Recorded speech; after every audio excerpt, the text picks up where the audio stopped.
وہ ہر عالم کی رحمت ہیں، کسی عالم میں رہ جاتے، وہ ہر عالم کی رحمت ہیں، کسی عالم میں رہ جاتے، جب ان کی مہربانی تھی کہ یہ عالم پسند آیا، یہ ان کی مہربانی تھی کہ یہ عالم پسند آیا۔ سلام اس پر کہ جس نے گالیاں سن کر دعائیں دی، سلام اس پر کہ جس نے گالیاں سن کر دعائیں دی، سلام اس پر کہ جس نے کافروں کو بھی قبائیں دی، سلام اس پر کہ جس نے کافروں کو بھی قبائیں دی۔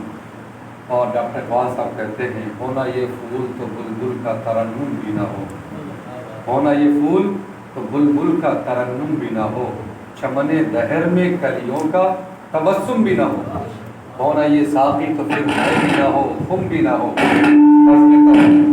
بزم توحید بھی دنیا میں نہ ہو، تم بھی نہ ہو، خیمہ افلاک کا استادہ اسی نام سے ہے، نبض ہستی تپش آمادہ اسی نام سے۔ دنیا کی جو نبض چل رہی ہے، دنیا کی جو نبض چل رہی ہے، صبح جو تنفس، صبح جو سانسیں لے رہی ہیں، رات جو سانسیں لے رہی ہے، زمین و آسمان جو سانسیں لے رہے ہیں، یہ صدقہ ہے محمد عربی صلی اللہ علیہ وسلم۔ سوال یہ ہے، بہت سارے لوگ سوال کرتے ہیں آپ سے کہ یہ عید میلاد حضور گرامی وقار صلی اللہ علیہ وسلم نے نہیں منایا، صحابہ نے نہیں منایا، تابعین نے نہیں منایا، تو آپ کیوں منا رہے ہیں؟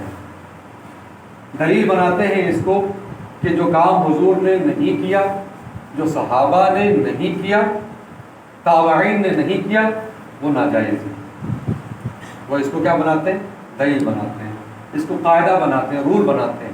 یہ قاعدہ ہی سرے سے غلط ہے، یہ رول ہی سرے سے غلط ہے۔ جب یہ رول غلط ہے، یہ بنیاد غلط ہے، تو اس کے اوپر جتنی بھی عمارتیں قائم کی جائیں گی، جتنی بھی بلڈنگیں بنائی جائیں گی، وہ ساری کی ساری نہ درست ہوں گی، نہ تمام ہوں گی اور غلط ہوں گی۔ تو یہ قاعدہ غلط کیسے ہے؟ یہ آپ سمجھ لیجیے کہ یہ قاعدہ غلط کیسے ہے۔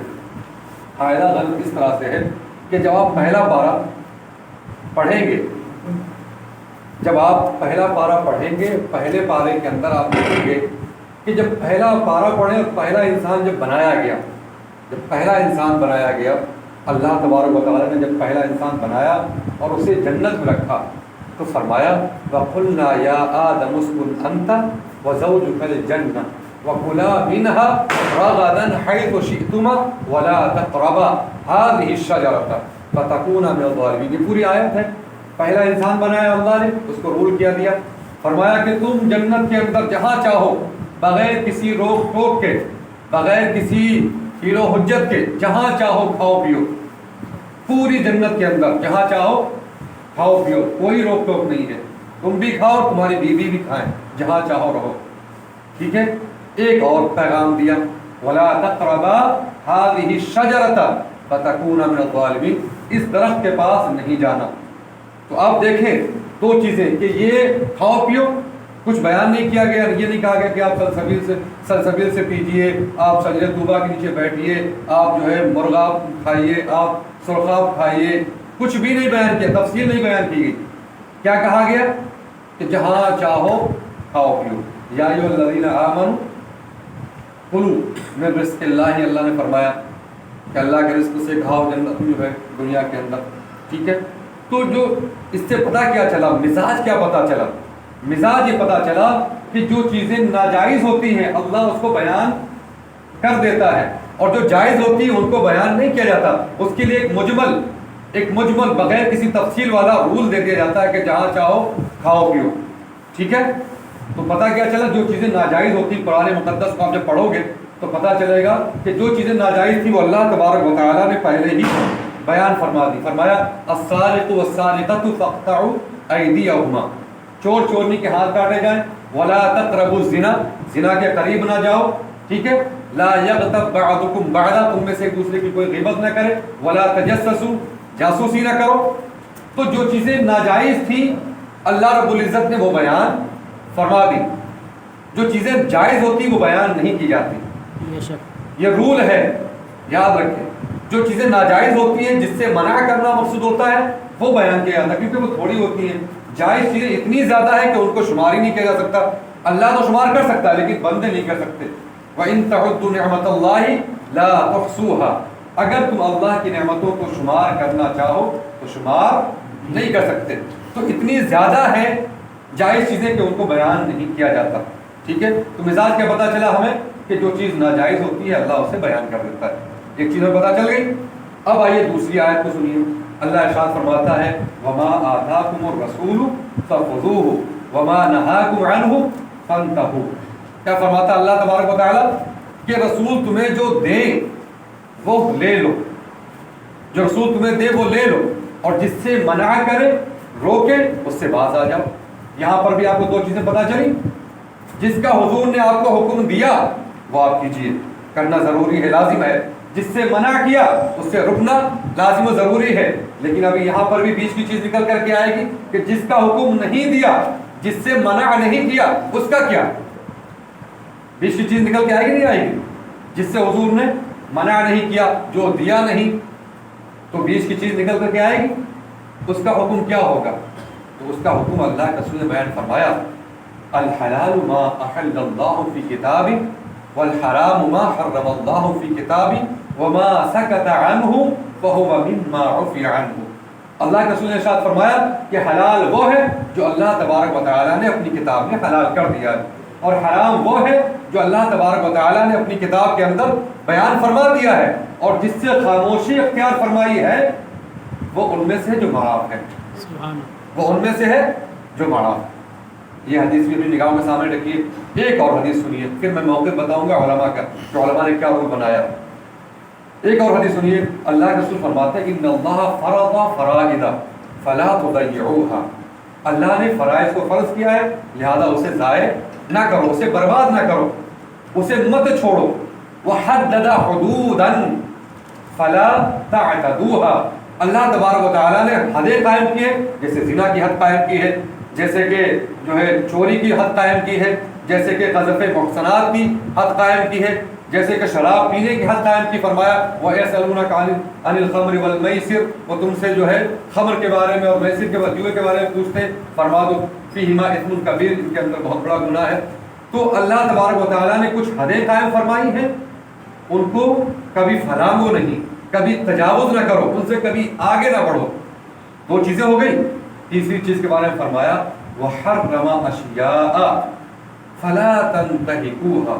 اور اللہ نے کچھ چیزیں حرام فرمائی ہیں لہذا ان کی حرمت کو پامال نہ کرو. یہ تین چیزیں ہو گئی. چوتھی چیز کیا ہے؟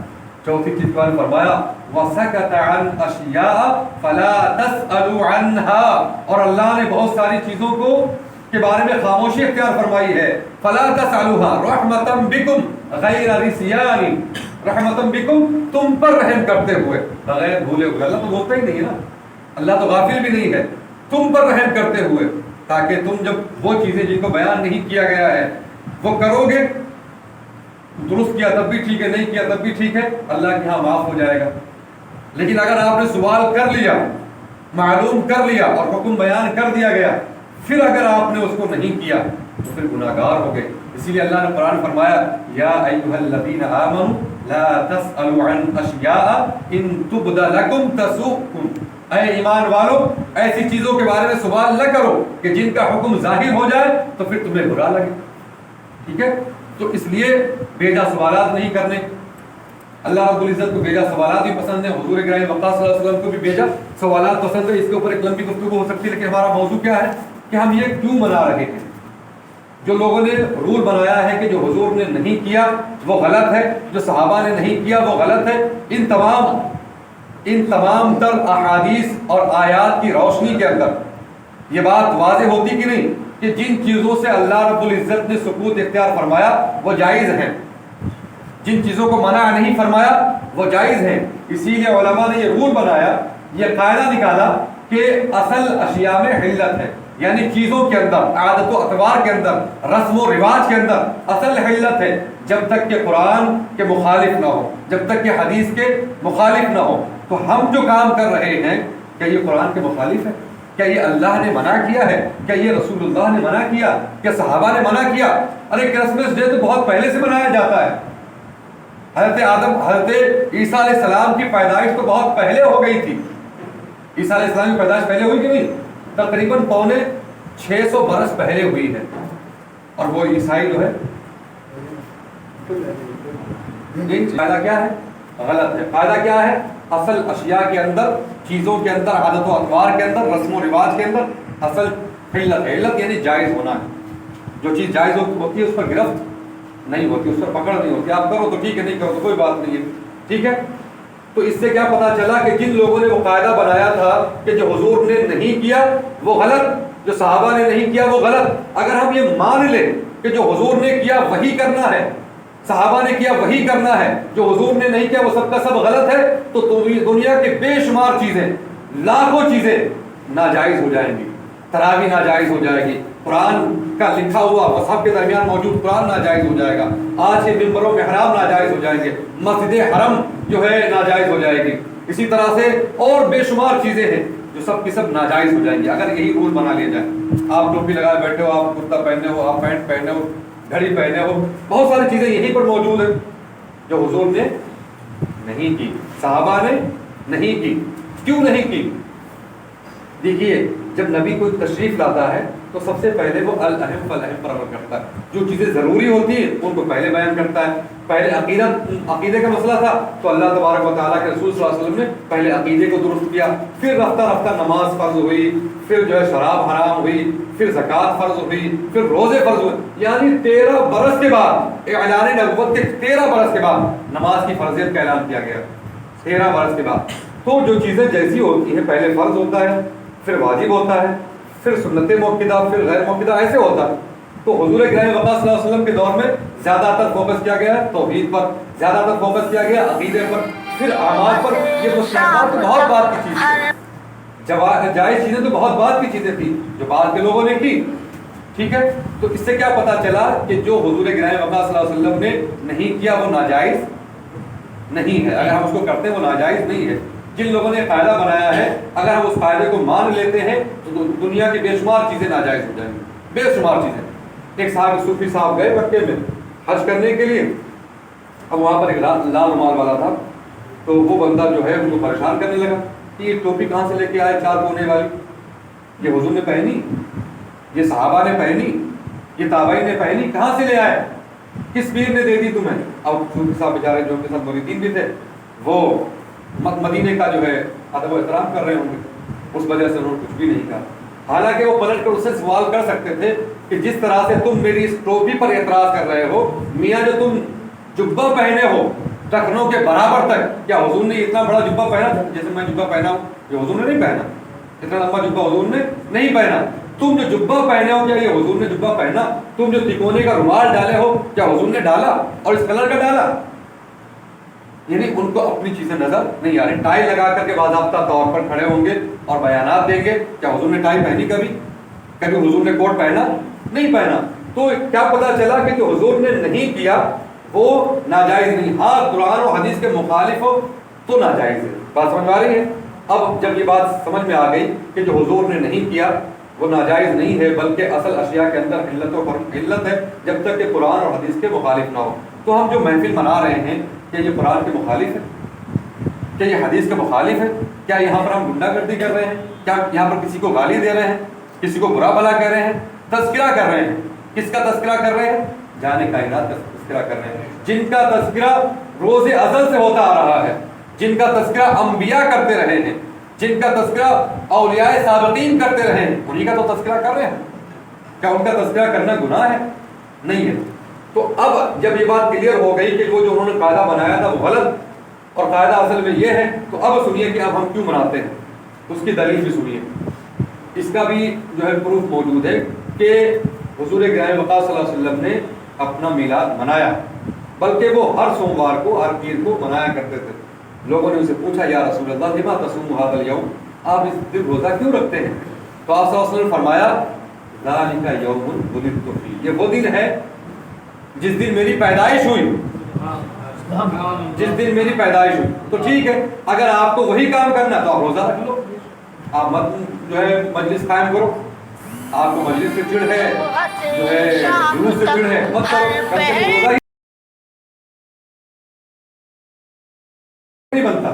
صحابہ کرام باضابطہ طور پر مسجد نبوی کے اندر بیٹھ کر کے اس نعمت عظمیٰ کا تذکرہ کرتے تھے جو اللہ رب العزت نے انہیں عطا فرمائی اور احسان فرمایا. لقد من اللہ علی المؤمنین اذ بعث فیہم رسولا.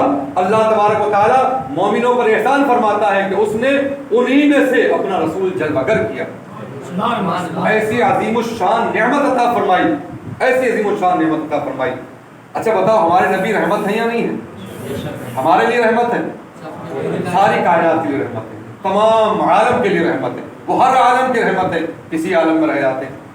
اللہ رب العزت نے بھی ان کو رحمت کہا, فرمایا وما ارسلناک الا رحمۃ للعالمین. اے محبوب, ہم نے آپ کو سارے جہانوں کے لیے رحمت بنا کر بھیجا. حضور نے خود اپنے بارے میں فرمایا لم ابعث لاعانا انما بعثت رحمتا. میں لان تان کرنے والا بنا کر کے نہیں بھیجا گیا, میں تو رحمت بنا کر کے بھیجا گیا. پھر دوسری حدیث میں فرمایا انا رحمت مہدات, میں اپنے رب کی عطا کردہ ہبا کردہ رحمت ہوں. یعنی اللہ کی طرف سے دی گئی رحمت ہے, گفٹ ہوں, رحمت کے طور پر آپ کو دیا گیا ہوں. تو حضور نے بھی اپنے آپ کو رحمت کہا, اللہ تبارک و تعالیٰ نے بھی اپنے محبوب کو رحمت کہا, بلکہ سارے جہان کے لیے رحمت کہا. اللہ کی رحمت ہو گیا نا کہ وہ اللہ کی رحمت ہے, اللہ کی رحمت ہو, یہ تو کلیئر ہو گیا کہ نہیں ہو گیا؟ اب سنیے, اللہ قرآن مقدس کے اندر ارشاد فرماتا ہے قل بفضل اللہ وبرحمتہ فبذلک فلیفرحوا. اللہ ارشاد فرماتا ہے کہ اے محبوب آپ فرما دو کہ اللہ کے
کہ جب تمہیں نعمت ملے, جب تمہیں رحمت ملے تو اس کو سیلیبریٹ کرو, اس کا اظہار کرو, خوشیاں مناؤ.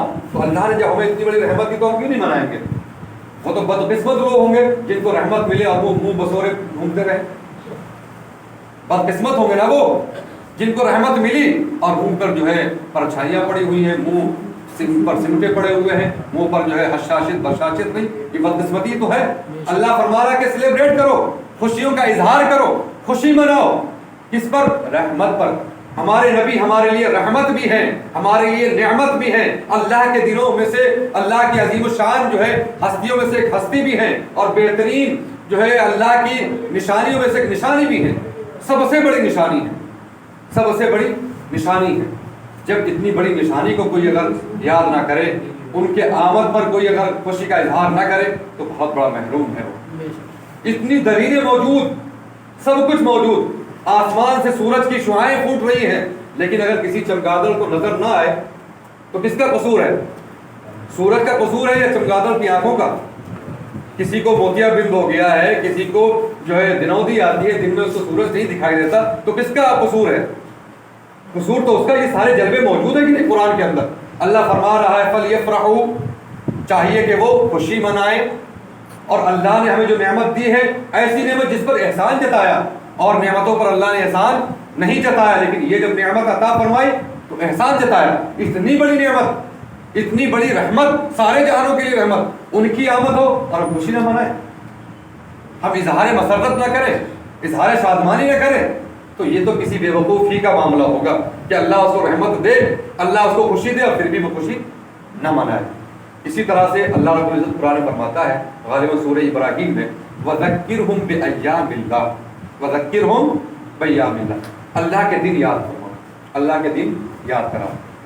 اللہ نے فرمایا قرآن کے اندر حضرت آدم علیہ السلام کی جب توبہ قبول ہوئی اس کو بھی اللہ کا دین کہا گیا. موسیٰ علیہ السلام کو جب اللہ تبارک و تعالیٰ نے فرعونیوں سے نجات عطا فرمائی اس کو بھی اللہ کا دین کہا گیا. بلکہ اس کو حضور گرامی وقار صلی اللہ علیہ وسلم نے بنفس نفیس سیلیبریٹ کیا اور عاشورہ کا روزہ رکھا. حضور گرامی وقار صلی اللہ علیہ وسلم نے عاشورہ کا روزہ رکھا. تو اسی طرح سے ابراہیم علیہ السلام کو اللہ رب العزت نے جب نمرود کی آگ سے محفوظ فرمایا اس کو بھی اللہ کا دین کہا گیا. تو جس دن جانے کائنات پیدا ہوئے ہوں، سرور کائنات تشریف لائے ہوں اور جو ہے وجہ کائنات دنیا میں جلوہ گر ہوئے ہوں، جن کی وجہ سے ہمیں ساری نعمتیں ملی ہوں، جن کی وجہ سے ہمیں انگنت احسانات ملے ہوں، کیا ان کا دن، ان کی آمد کا دن کیا اللہ کے دنوں میں سے دن نہیں ہے؟ موسیٰ علیہ السلام کو نجات ملے تو دنوں میں شمار ہو. عیسائیوں کے اوپر من و سلقو جو ہے دسترخوان نازل ہو آسمان سے، وہ اللہ کا دن بن جائے اور محبوب کی آمد اللہ کے دن نہیں بنے. وذکرہم بایام اللہ، اللہ کے دنوں کو یاد. ہم اللہ کے دن کو سیلیبریٹ کرتے ہیں. حضور کی آمد اللہ کے دنوں میں سے بہت بڑا دن ہے. پوری انسانیت اگر دیکھیں حضور گرامی وقار صلی اللہ علیہ وسلم کی آمد سے پہلے کیا ہوتا تھا. روم میں، فارس میں، ہندوستان کی تہذیب، ہندوستان کا کلچر جس پر ڈاکٹر اقبال کو بھی ناز تھا، کہتے تھے کہ جو ہے ایران اور روما، ایران مصر اور روما سب مٹ گئے، جہاں سے باقی ہے اب تک نام و نشاں ہمارا یہی ہندوستان. اسی ہندوستان کی سرزمین پر کیا شرمگاہوں کے چھپانے پر ٹیکس نہیں لگتا تھا؟ پستانوں کے چھپانے پر کیا یہاں پر ٹیکس نہیں لگتا تھا؟ ہندوستان کی سرزمین پر نیچ جو قومیں ان کی یہاں ہوتی ہیں، ان کے یہاں، ہمارے یہاں تو اس کا کوئی کنسیپٹ نہیں ہے. ان کے یہاں جو طبقاتیت ہے، جو شودر ہوتے ہیں، جو نیچے طبقے سے آتے ہیں، ان کی عورتوں کو یہ اجازت نہیں تھی کہ وہ اپنے پستانوں کو ڈھک سکیں. اگر ڈھکے تو ان کو ٹیکس دینا پڑتا. اگر وہ کسی بڑے اپر کاسٹ کے برابر بیٹھ جائیں، اس کے چارپائی پر بیٹھ جائیں تو پنش کیا جاتا تھا، سزا دی جاتی تھی. شوہر کا انتقال ہو جائے تو بیوی کو جلایا جاتا تھا. انسان جس کو اللہ رب العزت نے اشرف المخلوقات پیدا فرمایا اور فرمایا لقد کرمنا بنی آدم، ہم نے بنی نوع انسان کو مکرم کیا. فرمایا لقد خلقنا الانسان فی احسن تقویم، ہم نے انسان کو بہترین شکل و صورت میں پیدا کیا. وہ انسان جو اللہ کا نائب ہے، خلیفۃ اللہ ہے، جس کو اللہ نے اپنا خلیفہ کہا ہے، اس کی زمینیں کہاں جھک رہی تھی حضور سے پہلے؟ پتھروں کے سامنے، شجر و حجر کے سامنے، درختوں کے سامنے، سانپ اور بچھو کے سامنے، شرمگاہوں کے سامنے. یہ زمین، یہ پیشانی جو اللہ کے سامنے جھکنا تھی، کس کی پیشانی؟ اشرف المخلوقات کی پیشانی. کس کے سامنے؟ شرمگاہ کے سامنے جھک رہی تھی، سانپ بچھو کے سامنے جھک رہی تھی، آگ کے سامنے جھک رہی تھی، شجر و حجر کے سامنے جھک رہی. یہی نہیں، آٹے کا بنایا بت، اسی کو سجدہ کیا، بھوک لگی تو کھا لے. کھجور کی گٹھلیاں نکالی اور اس کو اکٹھا کیا، بت بنایا، سجدہ کیا، اور جب راستے میں کبھی بھوک لگی تو اسی بت کو کھا گئے. یہ مینٹلٹی تھی انسانوں کی. کس سے پہلے؟ جانے کائنات سے پہلے. اس طرح کے انسان بستے تھے. اپنی بیٹیوں کو زندہ درگور کر دیا کرتے تھے. قرآن نے کہا وَإِذَا الْمَوْءُودَةُ سُئِلَتْ، جس دن زندہ درگور ہونے والیوں سے پوچھا جائے گا بِأَيِّ ذَنبٍ قُتِلَتْ، تمہیں کس جرم کی پاداش میں قتل کیا گیا. قرآن نے کہا یہ سب کچھ ہو رہا تھا. پھر جہاں تاریخ تھا، ظلمت کدا تھا، سخت کالا تھا، کوئی پردے سے کیا نکلا کہ گھر گھر میں اجالا. سبحان اللہ، ہر طرف اندھیرا چھایا ہوا تھا. ایک نور والا آیا، ایسا نور والا آیا کہ سارا عالم جگمگا اٹھا. جس کے آنے سے سارا عالم جگمگا اٹھا ہو، کیا ہم اس کی یاد نہیں منا سکتے؟ کیا اس کی یاد کو منانا جرم ہے؟ کیا اس کی یاد کو سیلیبریٹ کرنا، خوشی منانا یہ گناہ ہے؟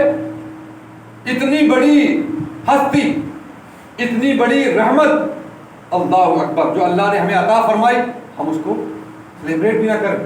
اور کیا فرمایا دیکھیے، اور بھی بہت ساری وجوہات ہیں کیوں سیلیبریٹ کرتے ہیں. ہم جو بیان کرتے ہیں اس میں ہمیں عبرتیں حاصل ہوتی ہیں، ہمیں دروس حاصل ہوتے ہیں، سبق حاصل ہوتے ہیں. قرآن میں اللہ نے فرمایا لقد کان فی قصصہم عبرۃ، ان کے قصوں کے اندر عبرتیں ہیں.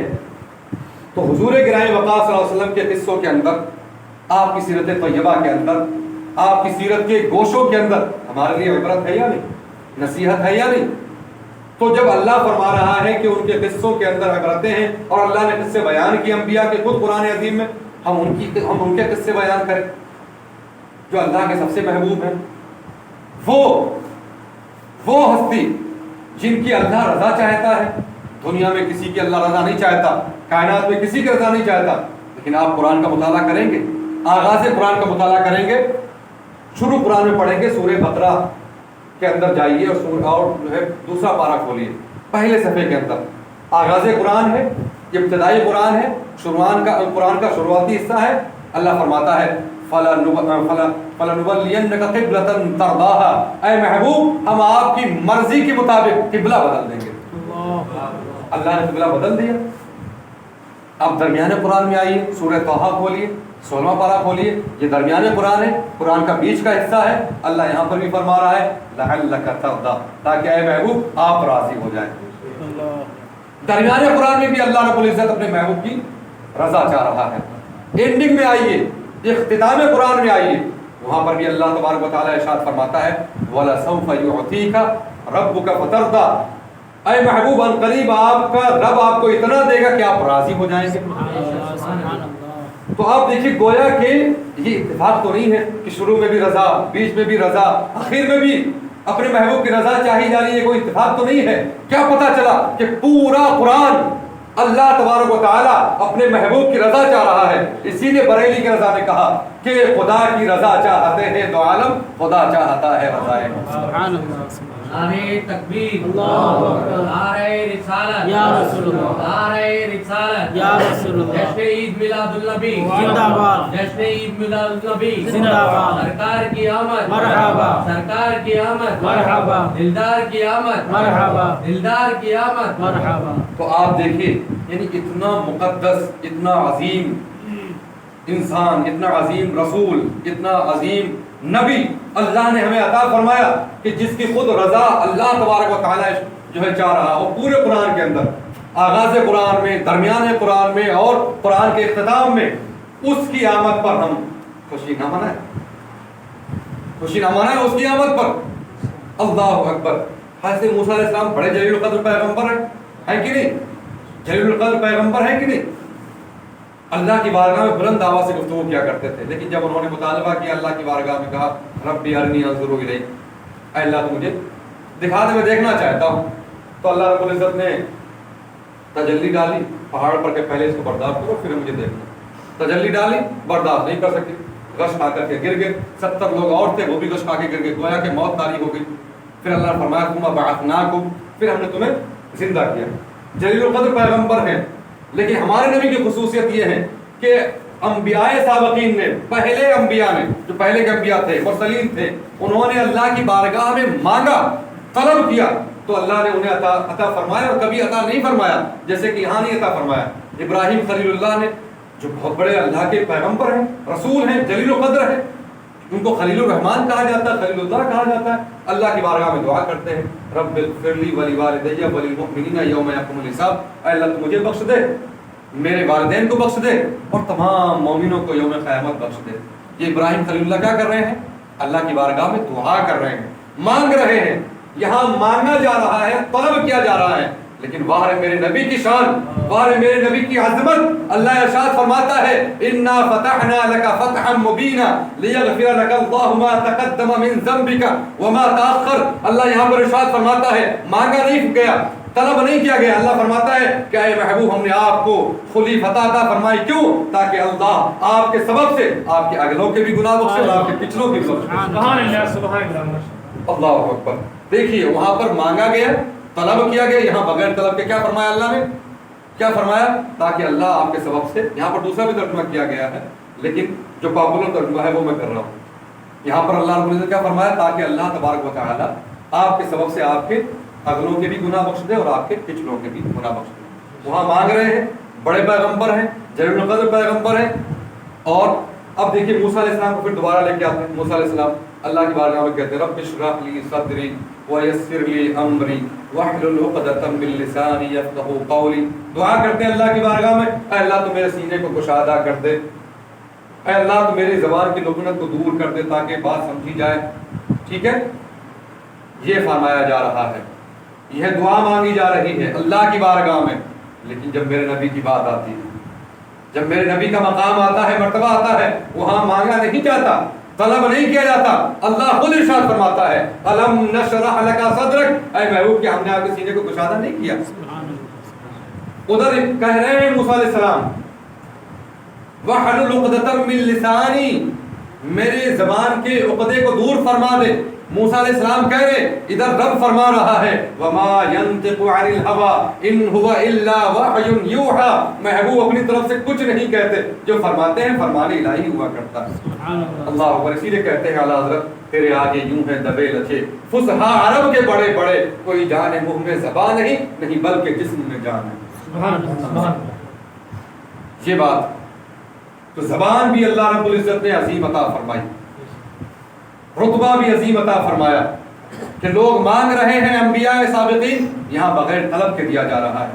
تمام انبیاء کو قرآن کو پورا پڑھ ڈالیے، کہیں اللہ فرماتا ہے یا عیسیٰ انی رافعک الیہ، کہیں اللہ فرماتا ہے یا موسیٰ انی انا اللہ، اے موسیٰ میں ہی اللہ ہوں۔ فرماتا ہے یا عیسیٰ انی رافعک الیہ، میں تمہیں اپنی طرف بلانے اٹھانے والا ہوں۔ کہیں فرماتا ہے یا داؤد انا جعلناک خلیفۃ فی الارض، اے داؤد میں نے تمہیں زمین میں خلیفہ بنایا۔ فرمایا یا یحییٰ خذ الکتاب بالقوہ، اے یحییٰ کتاب کو مضبوطی کے ساتھ تھام لو۔ کہیں فرمایا یا زکریا، کہیں فرمایا یا ذوالکفل، مطلب تمام انبیاء کو جو ذکر کیا ہے سب کا نام لیا، سب کو یا کہہ کے مخاطب کیا ہے، سب کا نام لے کے مخاطب کیا ہے۔ قرآن عظیم کے اندر حضور کا 5 جگہ پر نام آیا، 4 جگہ پر محمد اور 1 جگہ پر احمد، لیکن کہیں پر بھی مخاطب نہیں کیا گیا ہے، بلایا نہیں گیا ہے، آواز نہیں دی گئی ہے، پکارا نہیں گیا ہے، خبر دی گئی، بتایا گیا ہے، انفارمیشن دی گئی اور کہا گیا محمد الرسول اللہ،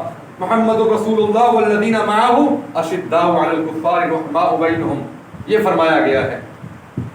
ولیکن رسول اللہ کہا گیا، ولیکن رسول اللہ کا، ٹھیک ہے، اللہ کے رسول ہیں، اللہ کے رسول ہیں، اللہ کے رسول ہیں، یہ فرمایا گیا۔ لیکن جب پکارنا مقصود ہوا، جب بلانا مقصود ہوا، تو اللہ رب العزت نے فرمایا یا ایھا النبی، اے نبی، یا ایھا الرسول، یا ایھا المزمل، اللہ اکبر، اے چادر کے اوڑھنے والے، یا ایھا المدثر، یا ایھا المدثر کہہ کے پکارا ہے، طٰہٰ یاسین کہہ کے پکارا ہے، اور کبھی والضحیٰ کہہ کے پکارا ہے، کبھی بھی یا محمد کہہ کے نہیں پکارا۔ جس کی یہ شان ہو تلک الرسل فضلنا بعضهم علی بعض، جس کی یہ شان ہو کہ اللہ نے اتنا عظیم الشان مرتبہ عطا فرمایا ہو، اسی کے دن کو ہم دن نہ منائیں، جبکہ اللہ فرما رہا ہے وذکرہم بایام اللہ، ان کو اللہ کے دن یاد دلاؤ۔ اللہ فرماتا ہے وَأَمَّا بِنِعْمَةِ رَبِّكَ فَحَدِّثْ، رب کی نعمتوں کا چرچا کرو، تو تم خود ہی بتاؤ سوچ کر کے، سب سے بڑی نعمت، سب سے عظیم الشان نعمت، سب سے رفیع الشان نعمت ہمارے لیے کیا ہے؟ کیا ہے؟ اسلام ہے، سب نبی کی ذات ہے، اور اسلام ملا کس کی وجہ سے؟ ہمیں سرکار کی وجہ سے ملا، نہیں ملا، انہی کے آنے سے تو ملا۔ اللہ اکبر، ان کے آنے سے ہمیں اسلام ملا، ان کے آنے سے ہمیں قرآن ملا، اور ان کی وجہ سے دنیا جگمگا اٹھی، ورنہ لوگ پتھروں کو پوج رہے تھے، کیا سے کیا کر رہے تھے، دنیا کے اندر کیا ہو رہا تھا، حضور کے آنے کی وجہ سے سب تبدیل ہوا۔ تو ہم انہی کے دن کو بلا دیں، جبکہ صحابہ بھی اس دن کو یاد کرتے تھے، حضور صلی اللہ علیہ وسلم بھی اس دن کو یاد کرتے تھے، روزہ رکھتے تھے، ٹھیک ہے۔ تو اگر آپ کو عید میلاد النبی نہیں کہنا مت کہیے، کم سے کم سیرت کے نام پر ہی آ جائیے، سیرت ہی تو بیان ہو رہی ہے، سیرت کے نام پر ہی آ جائیے، سیرت ہی تو بیان کر رہے ہیں، ان کا ہی تو تذکرہ کر رہے ہیں۔ جب صالحین کے ذکر کے وقت رحمت کا نزول ہو سکتا ہے تو رحمت للعالمین کے ذکر کے وقت نہیں ہوگا؟ عقل ہی کہاں چلی گئی؟ دیکھیے جب مائنڈلٹی بن جاتی نا انسان کی کسی چیز کے بارے میں خراب، تو پھر اس کو ہر جگہ غلط نظر آتا ہے۔ کہتے ہیں عین الرضا، جو ہے کیا کہتے ہیں، خوشی کی اور کسی سے جو ہے پسندیدگی کی جو آنکھ ہوتی ہے، اس کو ہر چیز اچھی نظر آتی ہے، محبوب محب کو ہر چیز اچھی نظر آتی ہے اپنے محبوب کی۔ چشمہ لگائے گا تو اسے اچھا لگے گا، کپڑے پہنے گا تو اسے اچھا لگے گا، لیکن جو اس کے برعکس ہوگا اس کو وہ چیز اچھی نہیں لگے گی۔ یہ دیکھو بڑا رنگ باز بن رہا ہے، دیکھو اس کے کپڑے کیسے پہن کے گھوم رہا ہے، جس کو پسند نہیں ہے۔ اب دیکھیے جو آیتیں ہیں قرآن مقدس کے اندر اللہ تبارک و تعالیٰ نے ہمارے نبی کی شان کے لیے نازل کی تھی.